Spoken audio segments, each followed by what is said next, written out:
जय हिंद बच्चों, welcome to my science class. हमने कल क्या पढ़ा था? Chapter 5 health and disease. हमने ये चैप्टर पढ़े थे। इसमें हमने पोषक तत्व जितने भी न्यूट्रिएंट्स होते हैं उनके बारे में पढ़ा था, कितने टाइप्स के होते हैं, और बैलेंस डाइट के बारे में पढ़ा था। अब हम आगे कंटिन्यू करते हैं। Page number 39, exercise and rest. Exercise व्यायाम एंड रेस्ट मीन्स आराम। हमें एक्सरसाइज भी करनी चाहिए और हमें आराम भी करना चाहिए, क्योंकि हमारी बॉडी आराम भी लेती है। हमें प्रॉपर आराम भी करना चाहिए। In addition to a balance diet, संतुलित आहार के अलावा it is also important to exercise regularly and take enough rest. यह भी महत्वपूर्ण है कि नियमित रूप से हमें व्यायाम करना चाहिए और आराम भी करना चाहिए। Regular exercise helps to develop and tone up our muscles. Regular exercise करने से हमारी डेवलप अच्छे होते हैं मसल्स, और टोन अप भी होते हैं। It increases the flow of blood of the muscles. और हम जो मसल्स होते हैं, हमारी मांसपेशियाँ, उसमें ब्लड का जो फ्लो होता है बहुत अच्छे से प्रॉपरली तरीके से होता है और बढ़ता है। आउटडोर गेम्स लाइक, कुछ आउटडोर गेम्स हैं जिससे क्या होता है, रेगुलर एक्सरसाइज भी होती है इनसे। कौन कौन सी है? Like cycling, swimming, running and jogging provide good exercise. ये सब अच्छी एक्सरसाइज है जिसके ज़रिए आप ये कर सकते हैं। Morning walk is also a very good form of exercise. जो एक्सरसाइज है, व्यायाम है, सबसे अच्छा बेस्ट है मॉर्निंग की वॉक करना। एक गुड पोस्चर होता है मुद्रा, हम किस मुद्रा में बैठे हैं। एक good posture gives a graceful appearance to our body. एक अच्छा पोस्चर हमारे शरीर को आकर्षक बनाता है। Thus it is very important for the proper growth of our body. इस प्रकार हमारे शरीर का एक उचित क्या होता है, विकास होता है, हमारी बॉडी को अच्छी सी ग्रोथ मिलती है। किसमें? एक गुड पोस्चर में। बैड पोस्चर होता है कॉज स्ट्रेन। बेस्ट पोस्चर जो बुरी मुद्रा होती है, गलत मुद्रा जो होती है हमारे शरीर की, वो हमें स्ट्रेन करता है, खिंचाव होता है उसमें। और उसमें क्या होता है? The blood can not circulate freely and we feel excited.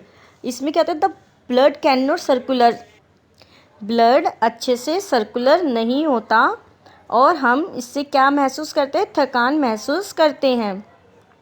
While sitting, standing और वॉकिंग, मतलब जब हम क्या करते हैं? सीटिंग बैठते हैं, स्टैंडिंग खड़े होते हैं, वॉकिंग चलते हैं। We should keep upright posture, तो हमें अच्छे से अपने पोस्चर को घुमाना फिराना चाहिए और अच्छे से चलना चाहिए।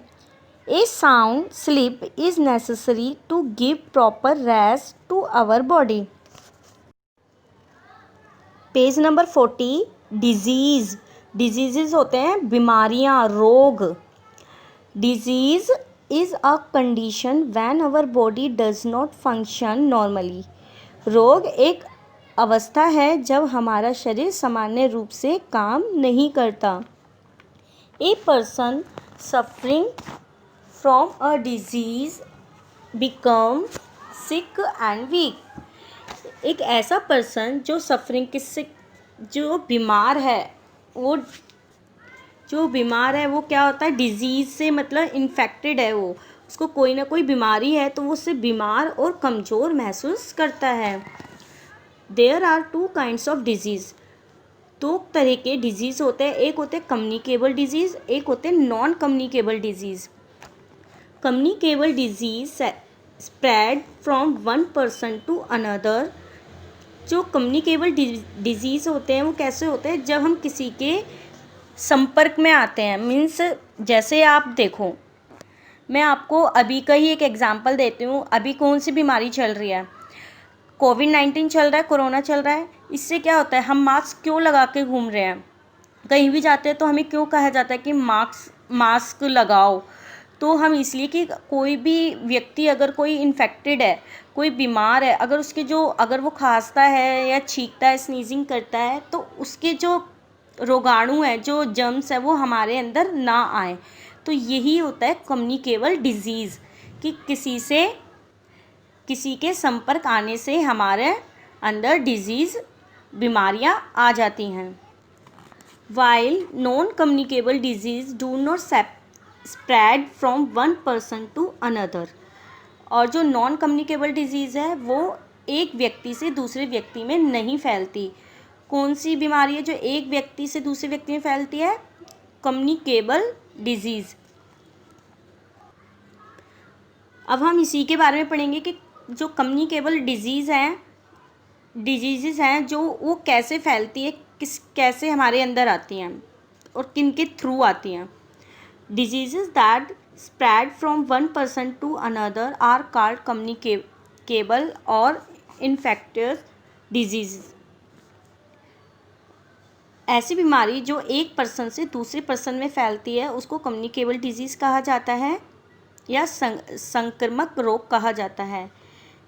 These diseases are caused by various kinds of germs। ये कई सारे जर्म्स होते हैं जो ये डिजीज़ है, इनके कई कारण हैं। और जर्म्स है ये किसके ज़रिए फैलते हैं, bacteria, protozoa, fungi and virus. अब ये कौन कौन से हैं, हम इसको किस नाम से जानते हैं, मलेरिया, स्मॉल पॉक्स जो चेचक जिसमें दाने हो जाते हैं हमारे चेहरे पे, टाइफाइड, कोलेरा, ट्यूबरक्लोसिस जिससे टीबी की बीमारी होती है, मोड ऑफ ट्रांसमिशंस। अब ये किसके, जो ये कम्युनिकेबल डिजीज़ है इसके ट्रांसमिशंस क्या है, मतलब कैसे फैलते हैं। Communicable disease pass from one person to another through different ways. अलग अलग तरीके से फैलते हैं एक पर्सन से दूसरे पर्सन में। दीज आर डिस्क्राइब लो। आपको नीचे कुछ दिए हुए हैं, अब हम इसको पढ़ते हैं कि इसमें क्या दिया हुआ है। एयर, फर्स्ट इज एयर से कैसे फैलता है, कफिंग और स्नीजिंग। कफिंग खांसना, स्नीजिंग छींकना। By a diseased person releases germs into the air. जब कोई खांसता है और छींकता है तो उसके क्या होता है, उससे डिजीज़ पैदा होते हैं। जो उसके जर्म्स होते हैं वो क्या होते हैं, वो हवा में बाहर आ जाते हैं और हमारे एयर में मिल जाते हैं। तो हम सांस लेते हैं तो वो क्या होगा, अब जो ठीक पर्सन है, जो बिल्कुल परफेक्ट है, अब उसको क्या होगा, अगर वो भी सांस ले रहा है, अगर उसने तो एयर में मिली हुई है वो जर्म्स, तो हमारे अंदर भी आ जाएंगे वो, और हम भी क्या हो जाएंगे, बीमार हो जाएंगे। When a healthy person breathes in this air, और जो हेल्थी पर्सन है, जब हेल्थी पर्सन सांस लेता है एयर में, जब जर्म्स एंटर हिज और हर बॉडी, और उसकी बॉडी में एंटर कर जाते हैं। This germs can cause various disease. ये रोगाणु जो ये जर्म्स हैं विभिन्न रोगों को उत्पन्न करते हैं, बनाते हैं। जर्म्स ऑफ कौन कौन से germs, tuberculosis, TB, influenza, swine flu, chickenpox, smallpox, diphtheria and whooping cough. Whooping cough होता है काली खांसी। स्प्रेड थ्रू द एयर, ये एयर से ही होती हैं ये बीमारियां। इसलिए बेटा अभी भी कोरोना चल रहा है तो आपको कोई भी बच्चा या आप अपने घर वालों को भी समझाना कि कोई भी बाहर जब जाए तो अपना मास्क लगा के जाए बाहर। इन्फेक्टेड फूड एंड वाटर, जो फूड और पानी इन्फेक्टेड होता है। Many times food is contaminated by germs carried by flies और cockroaches। कभी कभी टाइम ऐसा होता है जो फूड जो होता है ना, खाना संदूषित हो जाता है, मतलब वो खाना खाने लायक नहीं रहता, जिस पे फ्लाइज, मक्खी और कॉकरोचेस बैठ जाते हैं। अनक्लीन हैंड्स में also infect food and water, और जो हाथ साफ नहीं रखते, अनक्लीन हाथ होते हैं, वो भी खाने को और पानी को ख़राब कर देते हैं, इन्फेक्ट कर देते हैं। When we eat this infected food we fall sick। अगर हम ये भोजन जब हम ये भोजन खाते हैं तो हम क्या होते हैं, इन्फेक्टेड फूड खाते हैं तो वी फॉल सिक, हम बीमार हो जाते हैं। अनप्यूरिफाइड वाटर कंटेन्स जर्म्स। और जो अनप्यूरिफाइड वाटर होता है उसमें जर्म्स होते हैं। Drinking this water can make us sick. और ऐसा पानी पीने से हम बीमार हो सकते हैं। अब जो फूड और वाटर से होती है बीमारियां वो कौन कौन सी है? Typhoid, cholera, diarrhoea and jaundice. Jaundice जिसे पीलिया बोलते हैं, are caused by infected food and water से होते हैं। डायरिया, डायरिया क्या होता है? देखो, एक बीमारी है, ये इज़ अ कॉमन डिजीज़, ये एक कॉमन डिजीज़ है। Cause by the contaminated food and water से होती है जो। In this disease the patients bodies loss water and salt in excess amount. जो पेशेंट होता है उसकी बॉडी में पानी की कमी और सॉल्ट मीन्स नमक की कमी हो जाती है। It can be dangerous if not cured immediately. अगर हम इनको इमीडिएटली अगर हम कुछ ना करें, तुरंत ठीक ना करें, तो ये क्या हो जाती है, ये खतरनाक बीमारी बन जाती है हमारे लिए। ए पर्सन और child suffering from diarrhoea should be given plenty of liquids like coconut water and ORS। जो इस बीमारी से अगर किसी बच्चे को या किसी पर्सन को ये बीमारी है डायरिया की, तो उसको ज़्यादा से ज़्यादा पानी देना चाहिए। पानी में भी कोकोनट लिक्विड देनी चाहिए। कोकोनट जो नारियल पानी होता है वो देना चाहिए और ORS घोल देना चाहिए, नमक चीनी का घोल। Direct contact. अब कुछ बीमारी होती है जो डायरेक्ट कांटेक्ट करने से हो जाती है। अब वो कौन कौन सी है? Many disease separate through direct contact with the sick person और विद हिज क्लोथिंग और other articles use by the sick person. Many disease कुछ ऐसी बीमारियां हैं जो हम कैसी बीमारियां हैं जो किसी के कांटेक्ट आने से और बिल्कुल सीधे से फैलती है, मेरी संपर्क आने से फैलती है।